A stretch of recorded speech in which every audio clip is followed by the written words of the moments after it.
pessoal, tudo bem com vocês? Eu espero que sim. Eu me chamo Larissa da Silva Fontana, eu sou doutoranda em Linguística na Unicamp, orientanda da professora doutora Mônica Zoppo Fontana, integro o grupo de pesquisa Mulheres em Discurso e a rede de pesquisadores negros de estudo da linguagem, a REPEN. Nesse vídeo eu decidi apresentar um pequeno recorte da minha dissertação recém-defendida, em que eu estudei os discursos sobre o colorismo no Brasil e os discursos do colorismo no Brasil. A análise que eu apresento aqui focaliza um discurso sobre o colorismo que circula em ambiente digital, nos veículos das mídias negras, que são espaços voltados ao debate racial ou interseccional produzido por pessoas negras. Para quem não está familiarizado, o discurso sobre colorismo é atravessado pela referência à produção teórica da autora negra estadunidense Alice Walker, que em um dos seus textos sobre as vivências femininas racializadas vai definir o colorismo como tratamento prejudicial ou preferencial de pessoas da mesma raça baseado unicamente na cor. E é a partir dessa definição que autores e autoras das mídias negras brasileiras buscam estabelecer relações entre o colorismo e a miscigenação,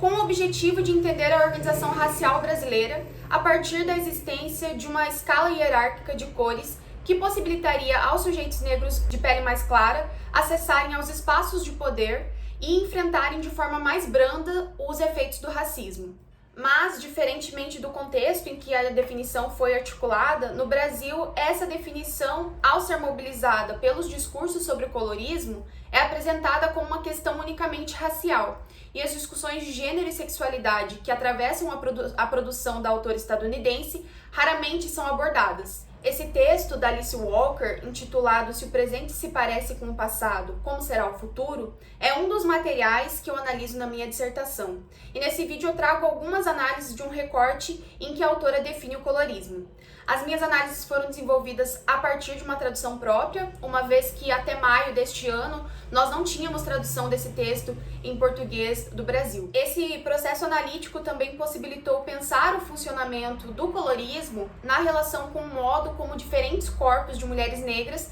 são significados num contexto de racismo aberto, que, segundo Lélia Gonzalez, é o modo como se organiza o racismo nos Estados Unidos. Além disso, o texto de Walker se mostrou produtivo para tentar compreender a articulação entre gênero e raça na constituição das subjetividades e também para pensar em possibilidade de nós refletirmos sobre o colorismo, sobre os discursos sobre o colorismo, unicamente pela via da raça. Nesse texto, Alice Walker reflete acerca das divisões na comunidade negra frente ao colorismo, afirmando que as diferentes tonalidades de pele teriam afetado as identificações de gênero de mulheres negras, resultando em tensões crescentes entre essas mulheres. Peço a vocês que acompanhem os grifos, que é a partir de onde eu desenvolvo minhas análises. Nesse recorte, primeiramente exploro a textualização do conflito entre mulheres negras como uma espécie de denúncia das mulheres negras mais escuras quanto à diferença de tratamento entre elas e as mulheres negras mais claras dentro da comunidade negra.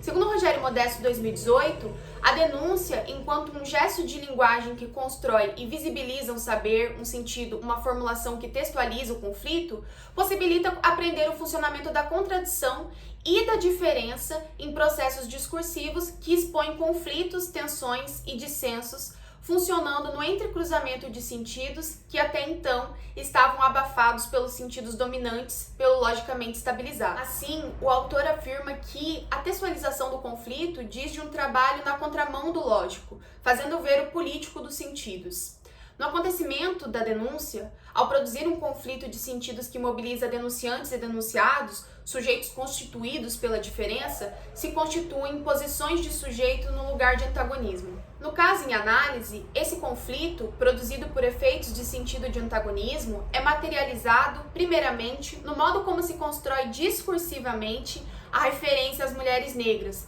marcando as diferentes pigmentações da pele dessas mulheres por um processo de adjetivação que reconhece a diferença, o tom da pele retinto ou claro, dentro da unidade, o ser mulher negra. Além disso, na construção desses efeitos de antagonismo, aponta também a presença de designações que marcam um conjunto de ações que perpassam as relações entre essas mulheres. O sentir a hostilidade, o estar interessada em uma maior consciência, o reconhecimento da capacidade de infligir dor em outras mulheres. Esse conflito diz de identificações de gênero e raça distintas que conflituam dentro da população negra estadunidense, organizada historicamente sob um racismo segregacionista explícito, o racismo aberto, como afirma Lélia Gonzalez, cujos discursos sobre a raça, atravessados por sentidos evolucionistas, teriam como determinantes os dizeres biologicistas da ascendência genética. Seria negra toda pessoa que tenha tido antepassados e sangue negro e, sendo assim, sofreria também todas as segregações do racismo aberto. O que podemos analisar a partir da instauração discursiva de um conflito marcado por diferentes tonalidades de pele dentro do grupo negro estadunidense é que, se na relação com as instituições e com os aparelhos ideológicos do Estado, desta formação social, funciona um processo de racialização determinado pelo genótipo, internamente a comunidade negra, as diferenças fenotípicas da ordem do corpo, marcadas pela proximidade ou distanciamento visível da branquitude, especialmente quando se fala da identificação de mulheres negras, apontam uma fragmentação da identidade racial coletiva, que estabelece relações com a construção de feminilidades não brancas e que diz de como o gênero, construído pelo patriarcado colonialista, afeta as comunidades racializadas. Outro ponto que eu gostaria de explorar é a ausência de um agente materializado na definição de colorismo dada pela nominalização tratamento. Afinal, quem é responsável pelo tratamento preferencial ou prejudicial de pessoas de uma mesma raça, baseando-se unicamente na cor? Essa ausência abre possibilidades para compreender o possível funcionamento de uma hierarquização pigmentocrática no contexto dos Estados Unidos, também fora da comunidade negra. Se existe uma fragmentação da identidade coletiva que se materializa na marcação de diferentes tonalidades negras e nas resistências plurais que comparecem ao recorte, será possível dizer que as tensas relações que envolvem pessoas racializadas não são afetadas pelo corpo que é visivelmente mais próximo ao ideal branco, tanto dentro quanto fora dos seus grupos raciais? O quanto a ideologia do branqueamento, característica de um racismo por denegação como o que temos no Brasil, segundo Lélia Gonzalez, atravessaria também o racismo aberto? Se é possível marcar no fio do discurso os diferentes fenótipos do grupo racializado, é possível afirmar que esses sujeitos são subjetivados pelos mesmos processos de racialização, mesmo num contexto de racismo aberto e de histórica segregação pautada na ascendência genética? Por fim,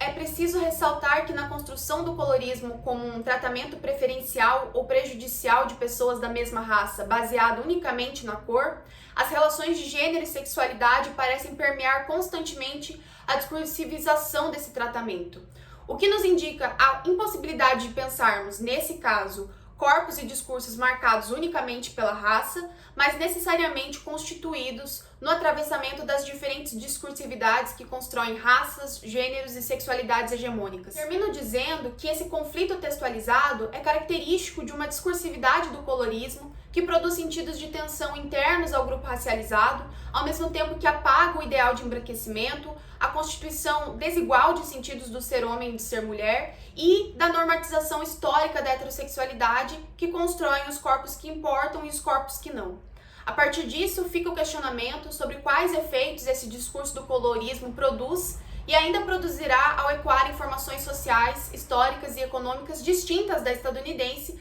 como é o caso do Brasil, em que algumas identidades negras sempre são questões em disputas e repletas de incertezas. Isso nos coloca a necessidade de pensar e repensar as estratégias de resistência decolonial possíveis frente ao histórico de exploração econômica que no Brasil indiscutivelmente tem gênero, raça e sexualidade. Tem corpo e esse corpo é o corpo negro. Obrigada pela atenção, eu aguardo ansiosamente os comentários e feedbacks de vocês. Ficam os meus contatos e algumas das referências que eu utilizei nas análises. Até a próxima!